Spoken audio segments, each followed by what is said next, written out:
sempre importante dos temas nacionais. Nessa edição, com muito prazer, há muito tempo que não o recebia, que não o via aqui, né? A satisfação recebê-lo novamente aqui, José Camargo Hernandes, empresário, né? Proprietário de postos de combustíveis aqui da cidade e presidente do Rezan, que eu não vou me arriscar aqui a dizer a sigla, que é gigantesca, eu vou deixar para ele explicar para o telespectador. Boa noite, Hernandes, prazer revê-lo, tudo bem? Boa noite, tudo bem? Fazia tempo mesmo, né, Buturão? Fazia tempo que você não participava comigo aqui, com satisfação em revê-lo. Com certeza, estava fazendo aí umas reminiscências aí, É verdade, né? É verdade. Então explique aí, o que é o Rezan? Sindicato do Comércio Varejista de Derivados de Petróleo, lava-rápidos, estacionamentos e lojas de conveniência da Baixada Santista e Vale do Ribeiro, da região de Santos. Meu Deus do céu, né?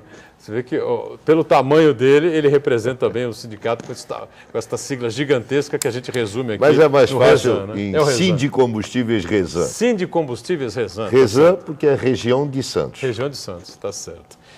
Nosso Sidney Costa, advogado, radialista, mais uma vez, participa e colabora com a gente aqui no painel regional. Boa noite, prazer recebê-lo também, Sidney. Tudo bem? Boa noite, Boturão. Boa noite, Camargo Hernandes. Um prazer estar com você. É justo essa área da atividade comercial de desconhecimento da maioria dos munícipes com relação à política de preço, com relação à margem de lucro e muita cortina de fumaça acerca de que é uma atividade rendosa e a gente sabe que é uma atividade de muito mais trabalho do que, na verdade, o rendimento que isso pode oferecer. E hoje eu acho que a gente vai tirar essa dúvida, porque se faz aqui ultimamente uma sala de entrevista, essa vitrine de som, imagem, a gente acaba tornando a noite mais agradável, não é bem fustigante debate como o da tarde, e é nesse sentido que a gente vai caminhar para conseguir resultados de utilidade pública. Vai ser um prazer estar com você.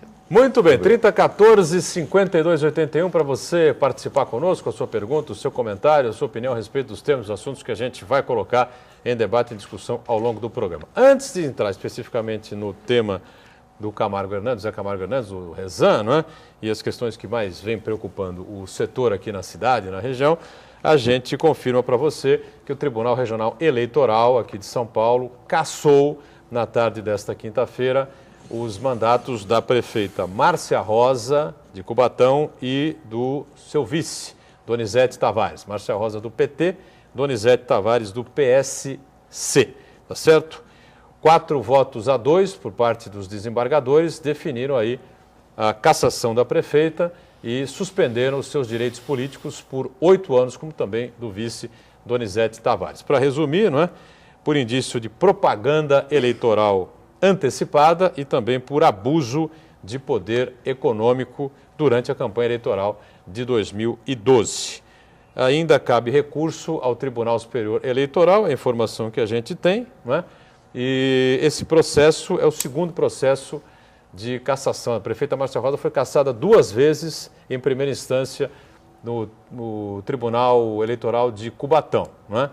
No primeiro processo, ela conseguiu reverter no tribunal, mas no segundo isso não foi possível. Portanto, nesse momento, a notícia do dia é a cassação de Márcia Rosa, do PT, prefeita de Cubatão, e do seu vice, Donizete Tavares. E agora, um especialista em direito eleitoral, né, veio a calhar nesta quinta-feira, o Sidney Costa, explica para a gente aí quais são os procedimentos que vêm daqui para frente.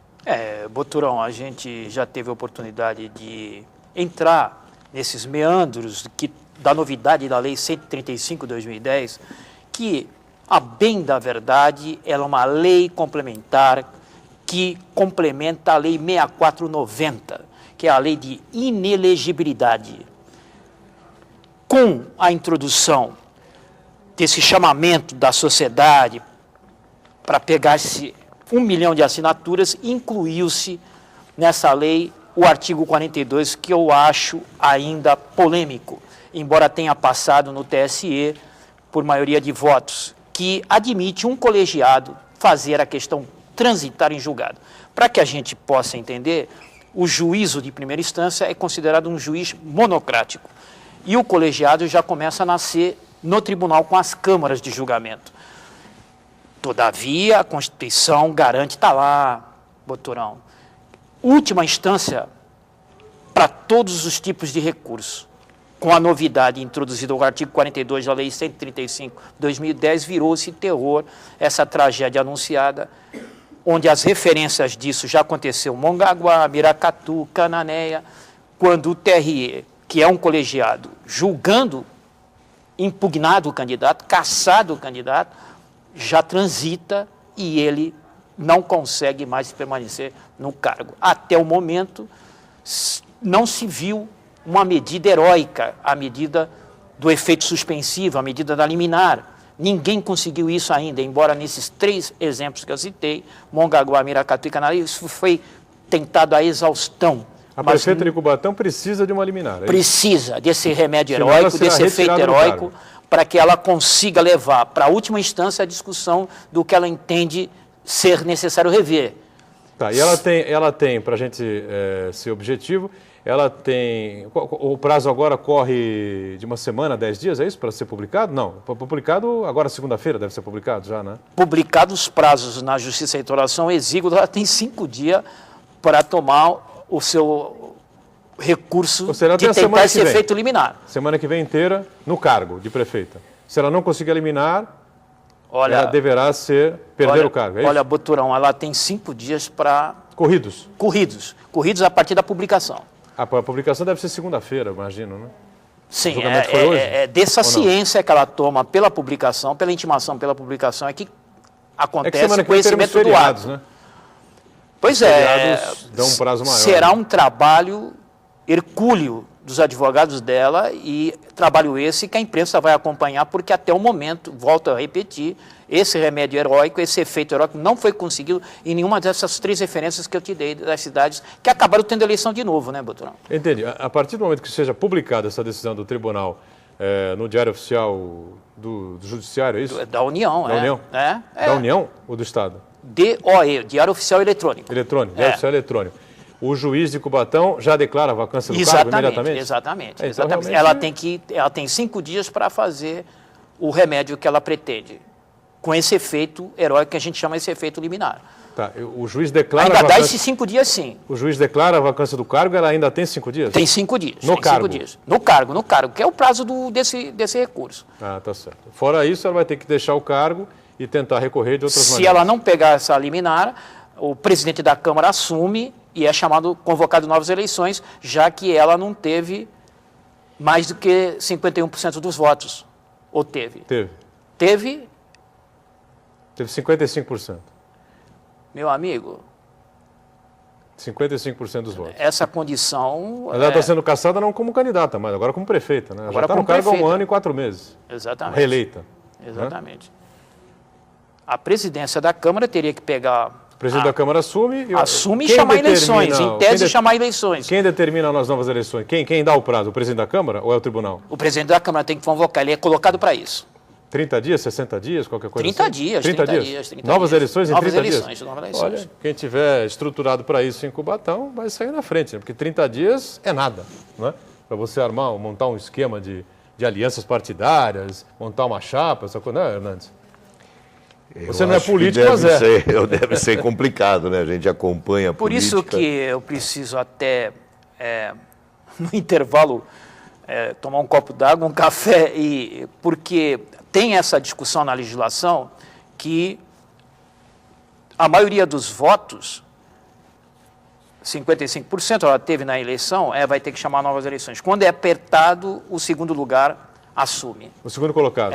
Quando a votação é apertada, é que mostra que quando a sociedade estava dividida, exatamente. Já me veio à luz. Exatamente, é isso mesmo.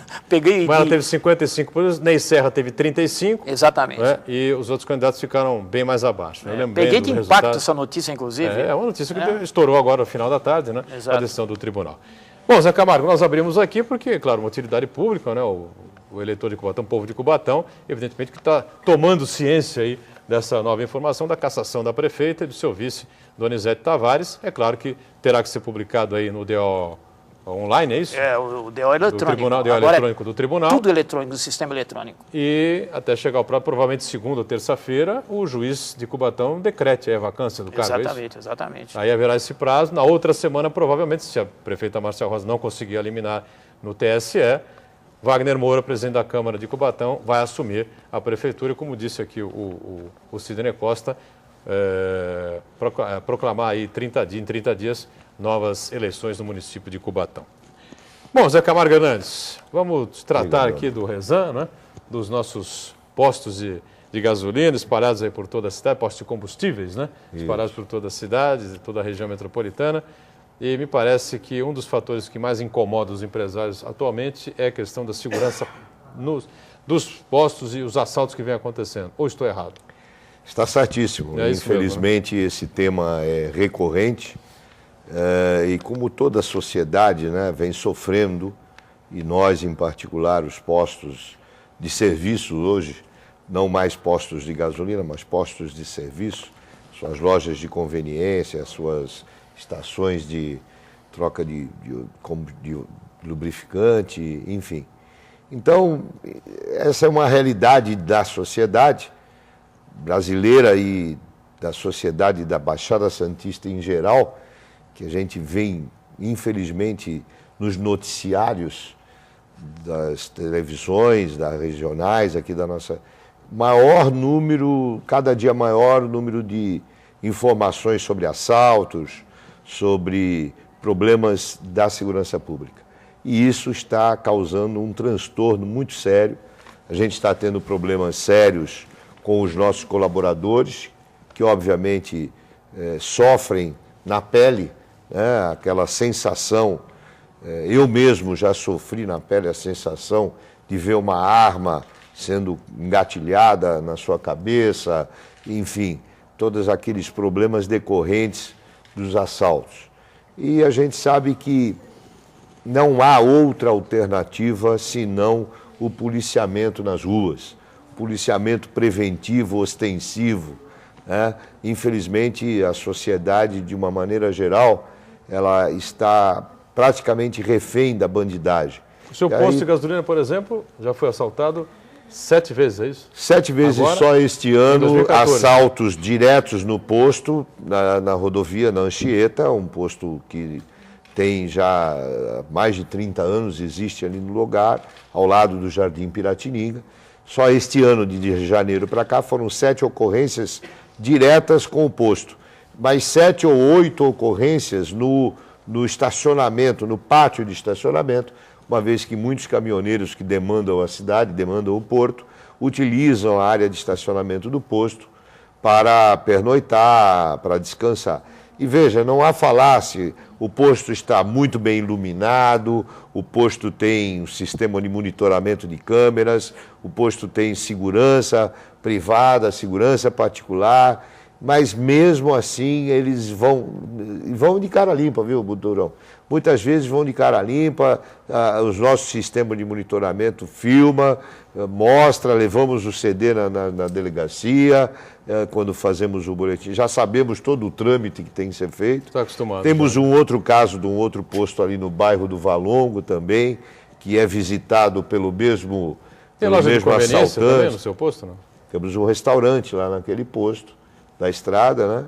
E ali no bairro do Valongo tem um outro posto também associado nosso, que recebe quase que, só esse ano, parece que mais de 20 vezes foi assaltado pela mesma pessoa.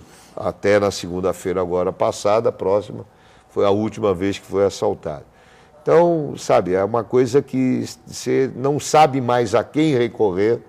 Nós, inclusive, na segunda-feira passada, agora, estivemos ocupando na Câmara Municipal de Santos aquele espaço, a Tribuna Cidadã, que é um espaço democrático, que é aberto para as entidades, para os dirigentes sindicais, para levar para a Câmara Municipal os problemas maiores da categoria.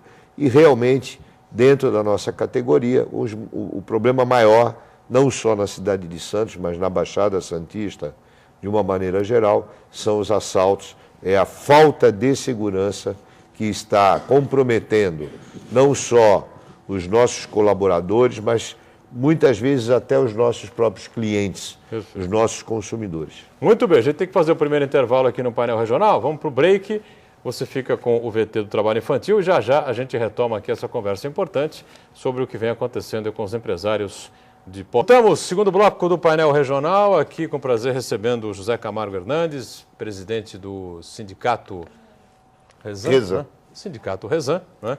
Dos proprietários de postos de combustíveis aqui de Santos e região. E o nosso Sidney Costa, radialista, advogado, mais uma vez colaborando com a gente aqui. 3014-5281, segue à sua disposição, ligue para cá, participe conosco, comente aqui e questione aqui os nossos convidados, você fica sempre à vontade. Bom, o Hernandes, existe alguma região aqui da cidade, algum local da cidade, não é, Sidney? Importante também localizar isso, né? Essa geografia, né, do crime, dos assaltos? Ou a coisa realmente é espalhada por toda a cidade, toda a região? Como é que é isso? Meio espalhado, né? Mas ultimamente, né? Nós temos duas áreas, dois bairros, e ali a área do Valongo, né?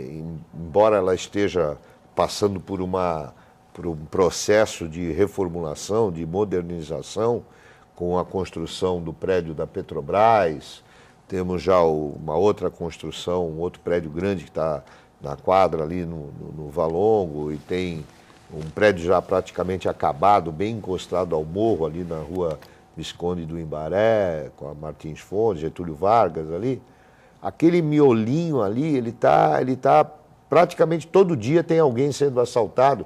Há uns 2 domingos atrás, eu cheguei no posto lá para abastecer meu carro, estava chegando junto comigo uma família de São Paulo que estava chegando às 2 horas da tarde de domingo, estava entrando na cidade, pararam no semáforo da Getúlio Vargas ali com a rua Cristiano Ottoni e foram assaltados, foram abordados por um assaltante que levou anel, levou correntinha, levou celular, levou carteira, né? E a família acabou se desesperando, criança chorando, pararam lá no posto para tomar uma água, se acalmar. A polícia militar chegou em seguida, mas as rotas de fuga ali são enormes, né? E esse posto que eu te falei, que é assaltado praticamente toda semana, ali logo mais à frente, né? Próximo ao Parque Maria Patrícia, e lá na região do Jardim Piratininga, Jardim São Manuel, onde a incidência de assaltos, não só ao posto, mas a usuários da Via Anchieta, que transitam ali, tem uma passarela de pedestres que liga o Jardim São Manuel ao Jardim Piratininga. Essa passarela muitas vezes é usada para jogar pedra, eles colocam pedra na pista, aí o carro passa, fura o pneu, tem que parar, enfim. Então são regiões que a gente está aí tentando mostrar para as autoridades de segurança, né? Principalmente para o comandante da Polícia Militar, que tem esse trabalho que a gente reconhece, que é um trabalho duro, um trabalho difícil, mas aquela região ela está realmente tendo assim uma potencialidade criminal muito grande. Então a gente tem pedido para que as viaturas, vamos dizer assim, transitem com maior frequência, né?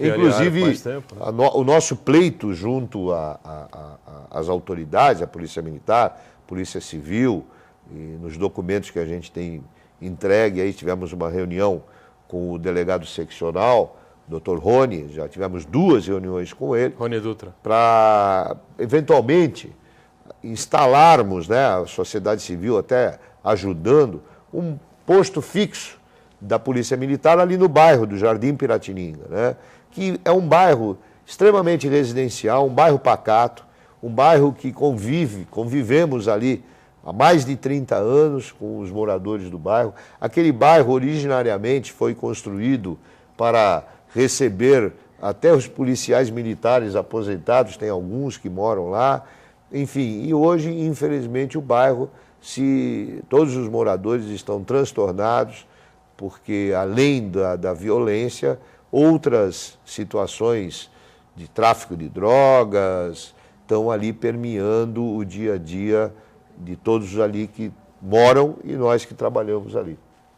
Situação difícil, complexa, não, Sidney? Pois é, me chamou a atenção, já quando na abertura do programa ele falou da recorrência de 7 oportunidades que foi vítima de assalto, que revela uma chamada mesmo para esse tipo de comércio com fé e correndo risco de vida.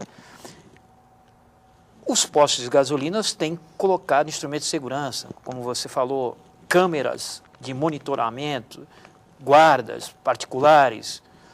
Agora, falta inteligência na polícia porque recorrência de 7 crimes, de 7 assaltos, e não se consegue um fichário, um modus operandi, marcar esse tipo de ação criminosa, um controle que vai para outro aspecto, esse da inteligência policial, para evitar chegar nesses momentos de terror que se coloca, deixando o posto de gasolina como principal alvo do comércio, nesse sentido de assaltos com facilidade.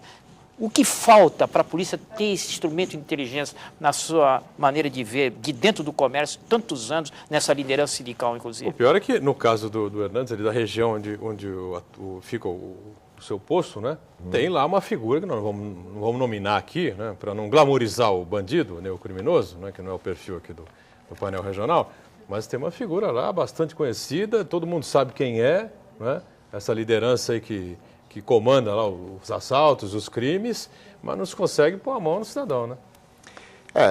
O Dr. Rony esteve nos mostrando, inclusive, as tentativas, né, para prender, enfim.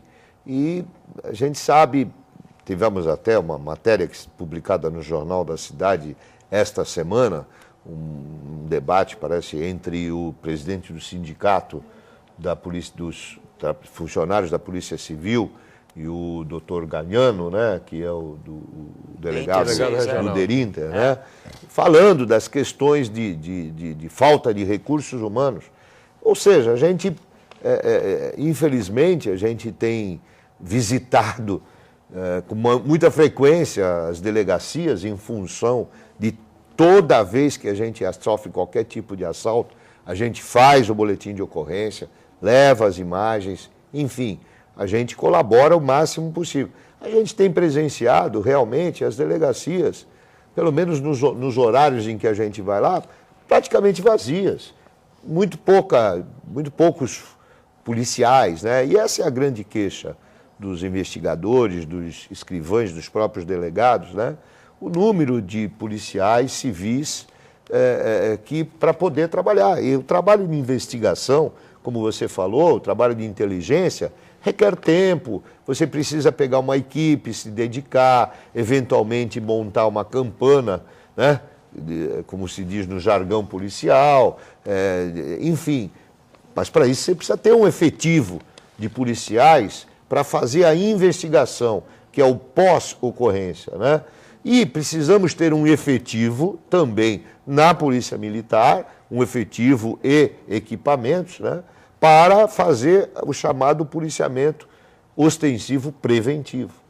E o interessante, é importante frisar, que a nossa região ela está sendo alvo de assaltos, vamos dizer assim, cinematográficos quase. Pois é. Tivemos um recentemente em São Vicente, na área continental, onde os caixas eletrônicos de um banco do lado da delegacia, e a delegacia foi alvo de tiros, morreu um motorista que transitava, enfim, esse tipo de assalto é o assalto que a gente chama pesado, onde verdadeiras quadrilhas, como aquela que recentemente aqui em Caraguatatuba, foram lá mais de 10 elementos para assaltar os caixas eletrônicos lá em Caraguá, coisa de um mês atrás, tem isso, 15, 20 dias atrás, foram surpreendidos pela polícia e conseguiram eliminar vários, prender outros e tal.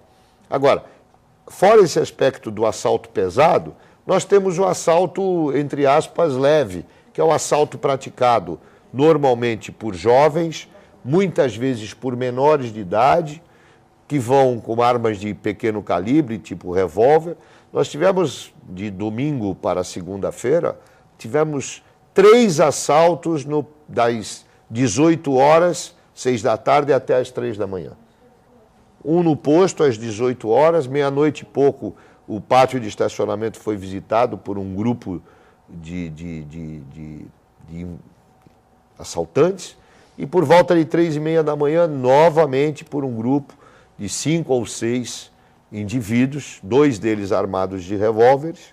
outros armados de faca, de facão, até foice, um tipo de um cutelo, apareceu e eles, nas imagens, a gente vê nitidamente eles abordando os motoristas. Meia dúzia de caminhões tiveram os vidros quebrados, ou seja, a coisa não é realmente chegando num passando ponto... de todos os limites, né? Passou dos limites da normalidade. Agora, porque assalto a gente sempre teve. Vocês no Rezan poderiam montar uma estrutura de autodefesa, contratando segurança própria? Isso já foi discutido? É o que eu lhe disse. Eu sei que, evidentemente, que o Estado é que tem que fornecer a segurança para o cidadão. Mas no momento em que a coisa não está caminhando, eu vou fazer o break aqui e a gente volta para falar sobre esse assunto na sequência. Já, já. Estamos de volta. Esse é o terceiro bloco aqui do painel regional, com a presença sempre importante de José Camargo Hernandes, presidente do Sindicato de Combustíveis da região de Santos, aqui o Rezan, né? E com a gente também o Sidney Costa, advogado e radialista, participando e colaborando nesta edição do painel regional. E eu volto aqui a pergunta ao José Camargo Hernandes, os empresários que enfrentam aí grandes dificuldades com a questão da segurança, né? Os assaltos vão acontecendo, a coisa vai sendo recorrente, né? E, lamentavelmente, nem a Polícia Militar nem a Polícia Civil estão dando a segurança que os empresários de postos de combustíveis precisam e necessitam, né? Aliás, todos nós necessitamos, pagamos impostos, o mínimo que o Estado podia fazer é devolver saúde, educação, Estado, que eu digo como um todo, né? Estado, União, município, essa coisa toda, a gente está acostumado a debater isso. Agora, eu falei da segurança privada, particular, né? Partir para isso, se o Rezan reunindo aí todos os empresários, como é que fica essa coisa? Já estão fazendo? Isso não dá jeito, também não resolve? Como é que é? Alguns anos atrás, nós, inclusive, dentro do sindicato, promovemos um encontro de revendedores. O doutor Gaetano, na época, era delegado aqui da DIG, ele foi até o sindicato, promovemos lá, ele deu uma palestra, estava também presente o comandante da PM, do policiamento da área do interior aqui da época, né? Não me recordo o nome, infelizmente. Enfim, então esse é um assunto recorrente, né? Quanto à questão da segurança privada, a maioria dos postos hoje trabalha com segurança armado, né? Vamos dizer assim, segurança. Porque hoje, para você, tem que ter uma empresa credenciada pela Polícia Federal. Enfim, isso aí é uma atividade controlada, né? Determinadas situações não dá nem para o vigilante usar arma, porque ele é alvo, a arma do vigilante é o objeto de cobiça do assaltante. Ele vai lá para levar a arma. Nós tivemos o ano passado um assalto que foram lá para levar a arma, não assaltar o posto, só foram lá para levar a arma do vigilante, mais nada. E o colete, muitas vezes, aqueles que trabalhavam com colete, a prova de bala, também levar o colete à prova de bala.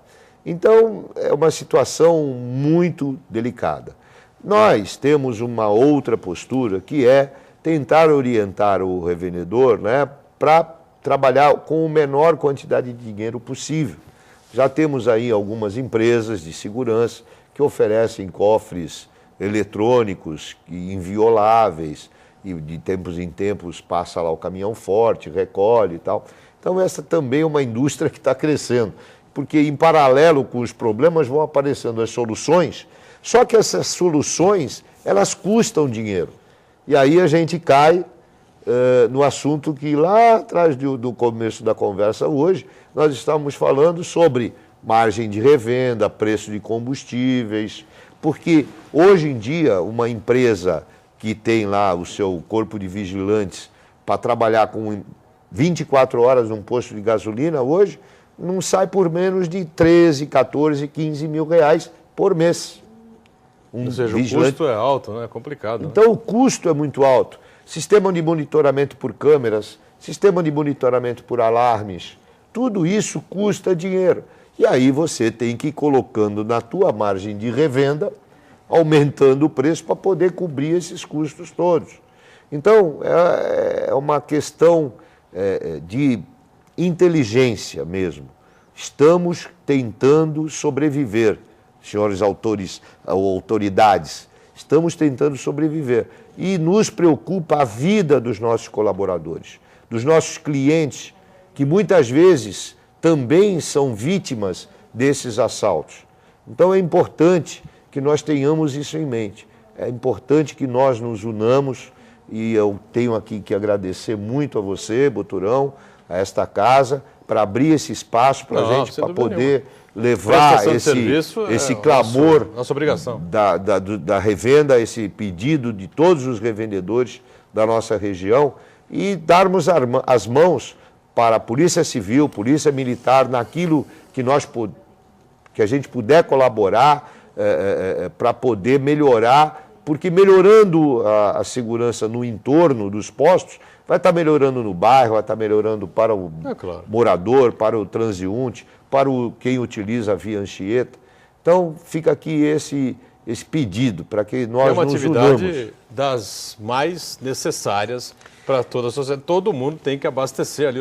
E veja, um posto de rodovia, ele é como uma ilha de segurança para o usuário da estrada. Sim, exatamente. Se fura o pneu do seu carro, onde é que você vai? Exatamente. Você vai entrar num posto de rodovia. Se você precisa de um banheiro, se você precisa parar para fazer um lanche, se você seu carro teve algum problema mecânico, você tem que se recorrer do posto de gasolina, que está ali. Nós temos casos de postos lá da região do Rio Branco, ali daquela região da estrada da Pedro Taques ali, que vai aqui de Cubatão lá para Praia Grande, de clientes que morreram, foram assassinados durante assaltos. Nós temos revendedores associados nossos que sofreram, estão de cadeira de rodas hoje, porque levaram um tiro, acertou na coluna cervical. Então, quantos e quantos revendedores, temos casos aqui em São Vicente, alguns anos atrás, o filho de um nosso revendedor associado foi assassinado quando estava em trânsito para o banco. É lamentável, né? Realmente profundamente lamentável. Preciso dar um jeito nessa situação aí, garantir a segurança dos empresários, dos trabalhadores, estou aqui, corta aqui para mim, isso, dos trabalhadores dos postos, dos funcionários, das pessoas que frequentam os postos de gasolina, que têm necessidade de abastecer seus veículos para trabalhar ou para lazer, seja lá o que for, no nosso dia a dia. Olha, o Nito Alemão faz uma pergunta aqui, eu acho que não tem muita relação com o tema, mas o Hernandes vai poder responder rapidamente, que ele viu um dia desses que o nosso combustível, que é exportado, é vendido bem mais barato do que aqui no Brasil, além do que aqui na gasolina, 25% de etanol, né? Não dá uma sensação que estamos sendo feitos de bobos? Rapidinho, Hernandes, tem um pouquinho de tempo para você responder essa molezinha aí. Complicado, né?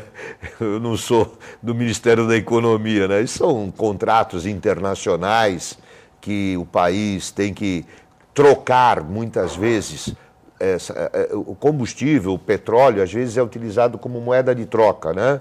Então, um país vende combustível para que aquele país, para quem ele vendeu combustível, possa estar comprando a gente possa estar comprando alguma coisa dele. Enfim, essa é uma questão muito delicada, a gente precisaria de um programa inteiro para a gente debater. Você vai voltar aqui em outra oportunidade só para isso. Se Deus quiser. E os 25% do álcool no teu carro é bom, porque ele melhora o rendimento, por incrível que pareça, ele melhora o rendimento da gasolina. Zé Camargo Hernandes, obrigado pela presença, espero que a situação melhore e você volte aqui num outro momento para falar sobre temas mais agradáveis que a questão da segurança. Obrigado. Com certeza, muito obrigado. Obrigado, Sidney, também pela participação. Obrigado, Boturão, sempre importante. Prazer estar com o Camargo Hernandes, boa sorte para você. Obrigado a você que nos acompanha, o Painel Regional volta amanhã às 10 da noite, na sequência do JB, 1h30 da tarde, o Painel Debates. Até amanhã, tchau. Rapidinho, né? O programa rápido, passa muito rápido. Rapidinho, porque tu é bom, né, cara? Passadeira no Texas, tá por dentro. Tá por dentro, não, ele é acionista, cara. Amigo da Dilma, cara. Porra, cara. Cara, mas em falar nisso, o que aconteceu com ele tá...